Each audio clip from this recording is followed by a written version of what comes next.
Assalamualaikum warahmatullahi wabarakatuh. Selamat pagi, selamat siang, selamat sore, dan selamat malam teman-teman semua. Kembali lagi di video pembelajaran Adirayakta, mata kuliah akuntansi pemerintah 2. Nah, kali ini kita akan membahas latihan soal pertemuan 14 Akpem 2 tentang transfer ke daerah dan dana desa. Sebelumnya, kita akan menggunakan rujukan sesuai dengan PMK yang sudah ada di bahan ajar, yaitu PMK nomor 83 tahun 2018 tentang SATD. Nah, di sini ada kasus soal transfer ke daerah dan dana desa. DJPK atau Direktorat Jenderal Perimbangan Keuangan selaku PPA BUN BA 99905 memiliki tugas dan fungsi melakukan pentatausahaan dan pelaporan terkait dengan TKDD. Berikut ini neraca di tahun 2017. Ini ada neraca awal tahun, kemudian di sini ada alokasi pada Perpres TA 2017. Ini semacam kayak kalau di Kementerian Lembaga semacam ini di PANYA gitu. Nah, ini ada dokumen-dokumen, ada soal-soal transaksi, serta kita disuruh membuat jurnal, kemudian neraca saldo setelah penyesuaian, dan juga beberapa laporan keuangan. Oke, langsung aja kita masuk ke transaksi yang pertama. Oh ya, sebelumnya perkenalkan, nama aku Syahlan dari kelas 413. Oke, langsung aja kita masuk ke transaksi yang pertama. Tanggal 3 Maret 2017, Subdit Pelayanan Transfer DJPK menerbitkan SPP atau SPM untuk penyaluran DBH minyak bumi dan gas bumi. Masing-masing besar nominalnya adalah sebagai berikut. DBH minyak bumi 15% sebesar 120 juta, DBH minyak bumi 0,5% sebesar 30 juta, DBH gas bumi 30% sebesar 100 juta, dan DBH gas bumi 0,5% sebesar 20 juta. Untuk jurnal transaksinya, di buku besar aktual kita akan menjurnal beban pada TKDD yang masih harus dibayar atau transfer ke daerah dan dana desa yang masih harus dibayar. Ini ada karena di sini transaksinya hanya baru penerbitan SPP atau SPM, belum ada yang namanya SP2D dari KPPN. Jurnalnya yaitu beban pada TKDD yang masih harus dibayar. Bebannya kita breakdown sesuai dengan rincian yang ada di soal dan nama akun yang ada di soal. Dan di sini ada daftar akunnya, kita tinggal menyesuaikan daftar akun mana yang akan digunakan. Ketika daftar akunnya tidak dijadikan sendiri-sendiri seperti ini, bisa dijadikan satu jurnal atau satu akun. DBH minyak bumi sebesar 120 juta, DBH minyak bumi 0,5% sebesar 30 juta, DBH gas bumi sebesar 1 juta, dan DBH gas bumi 0,5% sebesar 20 juta, dengan total TKDD yang masih harus dibayar, yaitu 270 juta rupiah.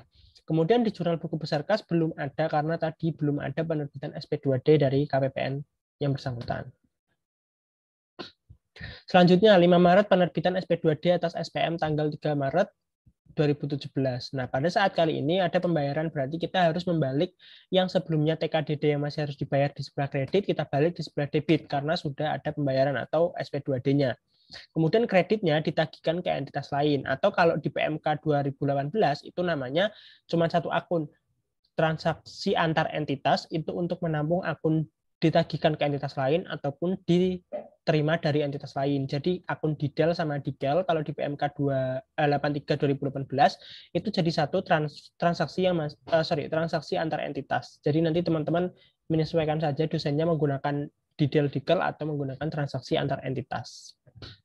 Sebesar tagihan yang ada di transaksi sebelumnya, yaitu 270 juta. Kemudian di yang buku besar kas barulah kita mengakui adanya transaksi transfer, yaitu transfer DBH minyak bumi dan gas bumi dengan rincian sama seperti di tanggal 3 ini, yaitu sebesar 270 juta totalnya ditagihkan ke entitas lain atau transaksi antar entitas. Selanjutnya, 31 Maret 2017, DJPK menerbitkan PMK nomor 11 tahun 2017 tentang lebih bayar DBH PPH dan DBH kehutanan dengan rincian sebagai berikut. Nah, di sini kata kunci yang harus kita garis bawahi adalah sudah ada PMK yang terbit, yaitu PMK 11 2017. Ini menandakan bahwasannya nanti ketika ada pengakuan piutang, di sini bukan lagi pengakuan piutang estimasi, tapi sudah merupakan pengakuan piutang secara definitif atau secara jumlah pasti, karena dasarnya itu sudah PMK, bukan lagi rekonsiliasi atau verifikasi seperti itu. Jadi kita menjurnal piutang TKD atau piutang transfer ke daerah sesuai daftar akun yang ada di soal, kemudian kita mengkredit beban-beban sesuai dengan rincian beban yang ada di transaksi tanggal 31 Maret. Beban GBH PPh pasal 21, pasal 25 atau 29 OP atau orang pribadi, kemudian DBH kehutanan IIUPH dan IHPH, DBH kehutanan PSDH, dan juga dana reboisasi dengan rincian sama seperti di soal, dan kita totalkan piutang TKDD-nya adalah 95 juta. Untuk transaksi di buku besar kas belum ada jurnal karena di sini jurnal pengakuan piutang, dan piutang itu bukan akun yang ada di buku besar kas. Bukan akrual. Bukan cash basis. Selanjutnya 1 April ya 2017 Subdit pelaksanaan transfer DJPK menerbitkan SPP atau SPM untuk mentransfer DAU dengan besaran nilai bruto sebesar 295 juta dengan potongan sebesar 95 juta atas lebih bayar PPh tanggal sebelumnya ini. Jadi di transaksi 1 April ini selain DJPK mentransfer kembali, dia juga di dalamnya itu ada pemotongan dari piutang yang lebih bayar tanggal 31 Maret. Berarti tanggal 1 Aprilnya kita akan menjurnal beban DAU pada DAU yang masih harus dibayar karena ini baru berupa SPM atau SPP. Jadi kita hanya menjurnal beban DAU pada TKDD yang masih harus dibayar sebesar 295 juta dengan buku besar kasnya no entry. Kita belum melakukan penjurnalan terkait dengan potongan 95 juta atas piutang lebih bayar sebelumnya karena baru berupa SPP atau SPM. Pengakuannya itu nanti menunggu atau bebarengan ketika ada SP2D atau pembayaran transfer yang ini. Nah, itu tanggal 3 April, KPPN Jakarta 2 menerbitkan SP2D atau SPP SPM terkait tanggal 1 April 2017. Jadi jurnalnya pada 3 April ini itu TKDD masih harus dibayar untuk membalik jurnal yang ini tadi. Kemudian kreditnya ditagihkan ke entitas lain dan juga piutang TKD. Piutang TKD ini atas potongan yang ada potongan yang terjadi tanggal 31 Maret ini 95 juta. Jurnalnya TKDD yang masih harus dibayar 295 sebesar nilainya tadi, kemudian kreditnya piutang 95 dan ditagihkan ke entitas lain 200. Kemudian di buku besar kasnya ada transfer DAU karena transaksi ini merupakan transaksi dana alokasi umum, kemudian kreditnya ditagihkan ke entitas lain. Sebenarnya kalau yang jurnal ini teman-teman juga bisa pisahkan, pisahkan TKDD masih harus dibayar pada Dikl 295, kemudian ada satu jurnal lagi detail pada piutang TKD 95, itu juga bisa gitu. Jadi nanti kalau dipisahkan seperti itu, nanti di sini juga berbeda jurnalnya ini. Bukan 200 lagi, tapi tetap 295, kemudian ada jurnal penerimaan piutangnya tadi, 95 juta. Kalau mau dipisahkan seperti itu. Kemudian transaksi tanggal 30 April. Terdapat reklasifikasi kewajiban TKDD yang diestimasi yang diakui pada neraca awal tahun karena telah ditetapkan secara definitif daerah-daerah yang memiliki hak atas penyaluran melalui PMK nomor 12 tentang kurang bayar transfer ke daerah. Jadi di tahun sebelumnya, di tahun 2016 itu ada pengakuan kurang bayar tapi masih berupa estimasi yang merupakan produk yang merupakan akibat dari adanya rekonsiliasi. Nah, PMK-nya baru terbit di 30 April 2017 gitu. Berarti kita melakukan reklasifikasi atau membalik akun estimasi ke akun utang yang secara definitif, yaitu 30 April ini. Kewajiban TKD yang diestimasi atau kewajiban TKD diestimasi pada kewajiban TKD sebesar 125 juta atau sebesar yang ada di neraca saldo awal tahun. Di neraca awal tahun. Di sini ada kewajiban transfer daerah diestimasi 125 juta. Nah, itu yang kita balik karena sudah ditetapkan secara definitif melalui PMK 12.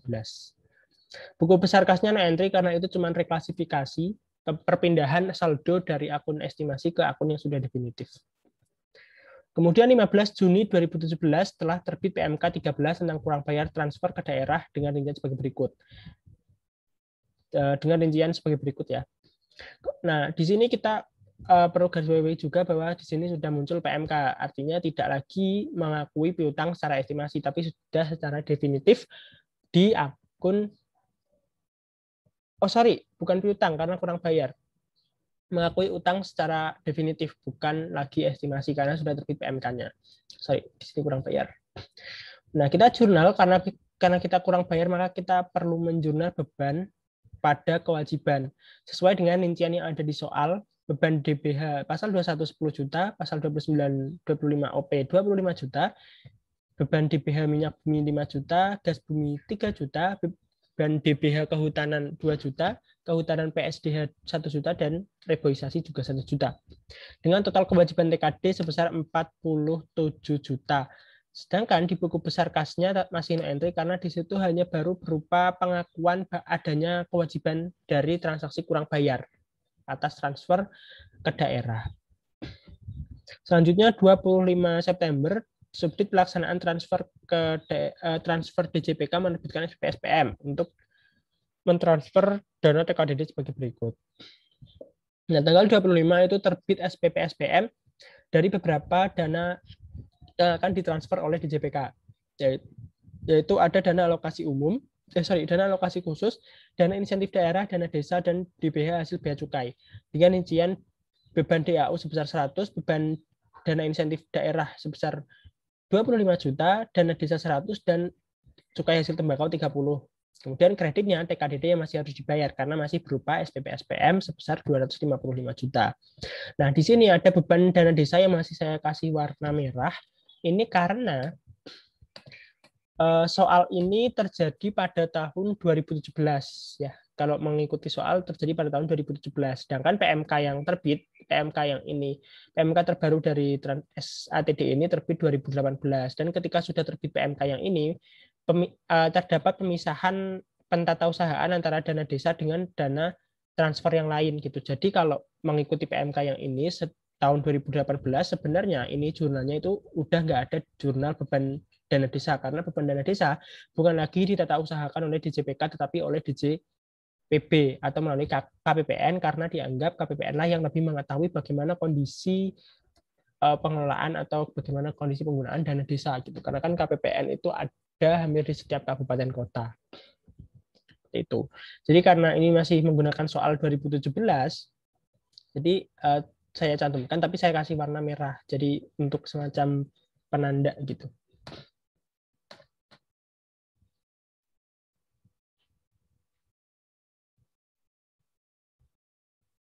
Oh, sorry. Ini salah yang ini. Bentar dikali. Oke, selanjutnya tanggal 27 Desember KPPN menerbitkan SP2D atas SPP SPM 25 September sebesar 255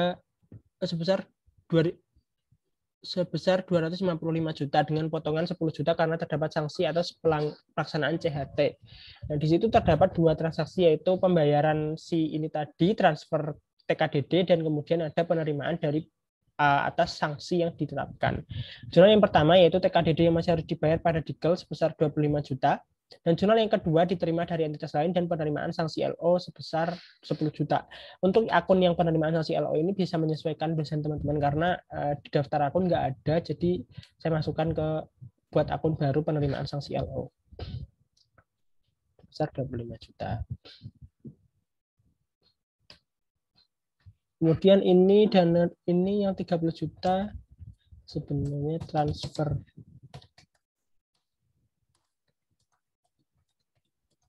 balik ya.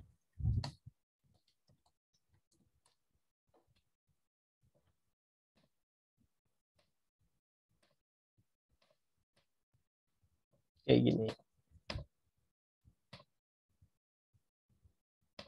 Nah, karena yang 27 Desember ini sudah terbit SP2D, maka dilakukan jurnal kas untuk transaksi transfer tanggal 25 September, yaitu transfer DAU, dana insentif daerah, dana desa, dan juga transfer DBH hasil tembakau pada Dikel, sesuai rincian yang ada di tanggal 25 September, dan jurnal penerimaan sanksinya, yaitu diterima dari entitas lain pada penerimaan sanksi LRA.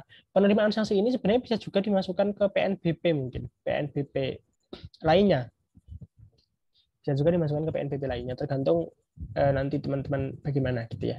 Tapi yang pasti ini kelompok dari akun pendapatan gitu.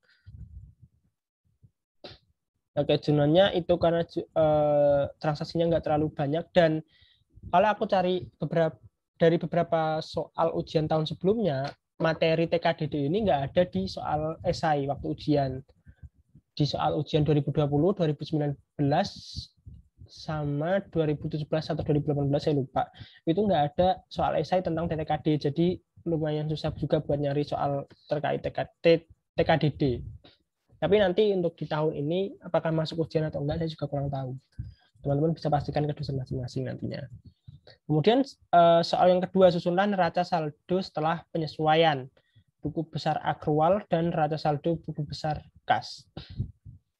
Oke, neraca saldo buku besar akrual saya menggunakan akun yang ada di sini. Jadi kita buat saldo dari daftar akun yang ada di sini. Nah, seperti ini.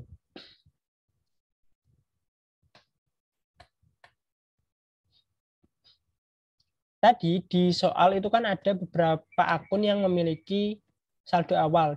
Ketika kita menghitung neraca saldo setelah penyesuaian, jangan lupa memasukkan saldo awal ini ke perhitungan, karena takutnya ketika kita tidak menjurnal saldo awal, kita lupa memasukkan ke sini, ke neraca saldo setelah penyesuaian. Karena kadang di soal itu tidak ada perintah untuk menjurnal saldo awal ini, dan juga jurnal saldo awal itu sebenarnya tidak harus dijurnal juga gitu. Jadi takutnya ketika kelupaan masukkan jadi ada yang salah gitu. Nah, sebenarnya kita tinggal menambah saldo awal dengan transaksi-transaksi yang ada di buku besar akrual ini gitu. Di buku besar akrual ini seperti misalkan piutang transfer ke daerah atau piutang TKD ini dari saldo awal 150 juta dan penambahan dari piutang TKD 31 Maret dan pemotongan yang 3 April. Begitu juga akun-akun yang lainnya. Nah, di sini nanti ketika teman-teman menjumlahkan itu ada yang bebannya bernilai negatif gitu, karena mungkin transaksinya ini sedikit, jadi tidak di set atau tidak didesain untuk kemudian bebannya positif semua gitu ya, atau nol gitu. Nah, ini ada beberapa beban yang negatif. Kalau teman-teman mau mencatat beban yang negatif ini ditaruh di kredit, itu boleh aja. Tapi nanti ketika ditaruh di kredit, maka dia jadi positif ya, nggak jadi minus lagi. Tapi nanti hasilnya bakal sama, bakal balance juga. Sama kemudian ini ada ekuitas sesuai saldo awal tadi, saldo awal yang ada di sini, ekuitas itu bernilai negatif 175 juta. Nah, ekuitasnya ini bisa teman-teman taruh debit dengan nilai positif atau tetap dikredit dengan nilai negatif. Hasilnya sama 1.032 juta untuk neraca saldo akrual setelah penyesuaian. Kemudian kita disuruh untuk membuat laporan keuangan, yaitu laporan realisasi anggaran operasional, perubahan ekuitas, dan juga neraca. Untuk laporan ini sebenarnya sama seperti materi sejak Akpem 1, kita tinggal menyusun laporan keuangan seperti biasanya.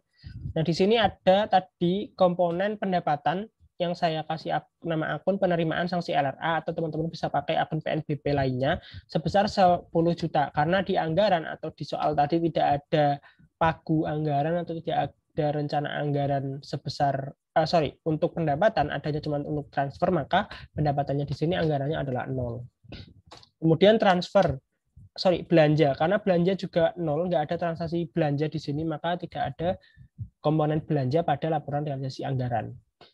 Selanjutnya untuk transfer, nah ini transfer sesuai dengan daftar transfer yang ada di alokasi pada Perpres tahun 2017.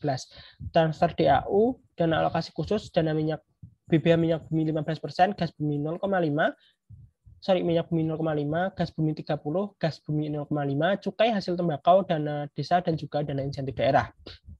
Dengan anggaran sama seperti yang di soal tadi, dan realisasinya ini kita dapatkan dari jurnal buku besar kas. Misalkan dana alokasi umum dari hasil penjumlahan tanggal 3 April yang ini sama tanggal transfer DAU yang terakhir 27 Desember.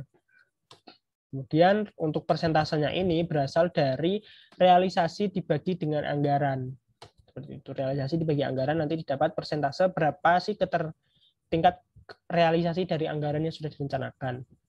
Kemudian terdapat surplus defisit LRA karena komponen pendapatannya sangat sedikit, cuma 10 juta, maka defisitnya sangat besar, yaitu 715 juta rupiah untuk realisasinya. Sedangkan untuk anggarannya defisitnya 820 juta dan tingkat realisasinya 87,2%.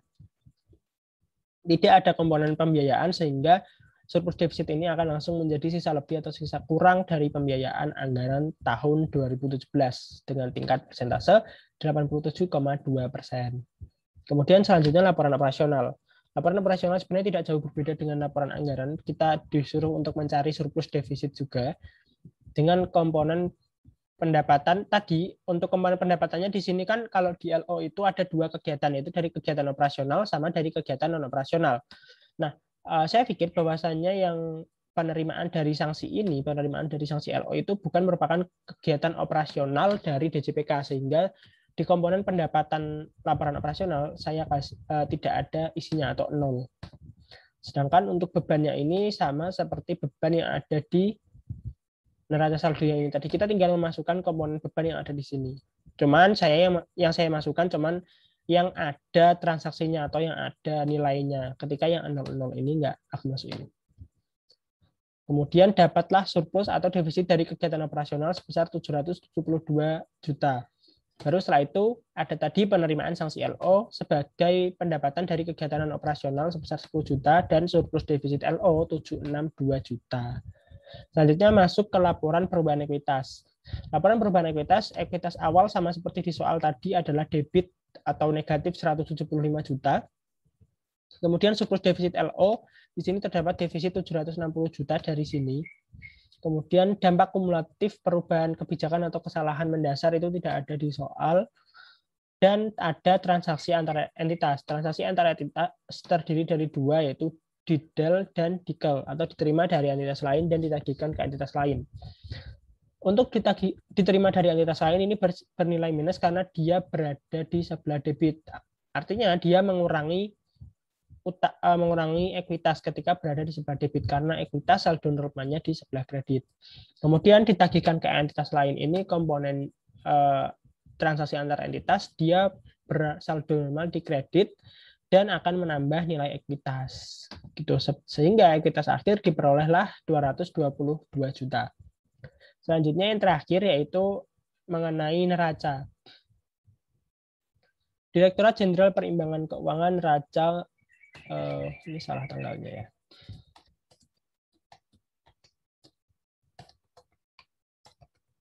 Oke. Nah, di komponen neraca sama seperti biasa itu ada aset, kewajiban, dan juga ekuitas. Asetnya ini sebenarnya mungkin sebenarnya di daftar akun lumayan ada banyak gitu ya. Cuman ada beberapa yang nggak ada nilainya. Jadi saya masukkan cuman piutang TKD, piutang dana desa, dan piutang TKDD lainnya. Ini semua saldonya ini teman-teman bisa ambil dari neraca saldo setelah penyesuaian tadi yang sebelumnya kita telah buat dari sini. Jadi nggak usah cari lagi dari jurnalnya.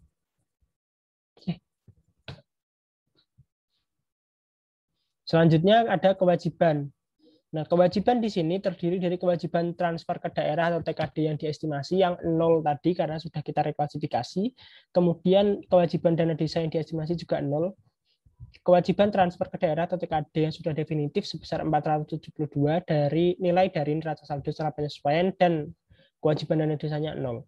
Sehingga diperoleh total kewajiban ini adalah 472 juta dan ekuitas komponen ekuitas akhir itu dari laporan perubahan ekuitas 222 juta bernilai negatif atau bernilai di sebelah debit, sehingga total ekuitas akhir sama seperti total aset yaitu 250 juta rupiah. Nah, mungkin itu aja yang dapat disampaikan. Kurang lebihnya mohon maaf. Semoga dapat difahami dan semoga dapat bermanfaat bagi kita semua. Semangat untuk ujiannya yang tinggal 1 minggu. Dan terima kasih setelah menonton.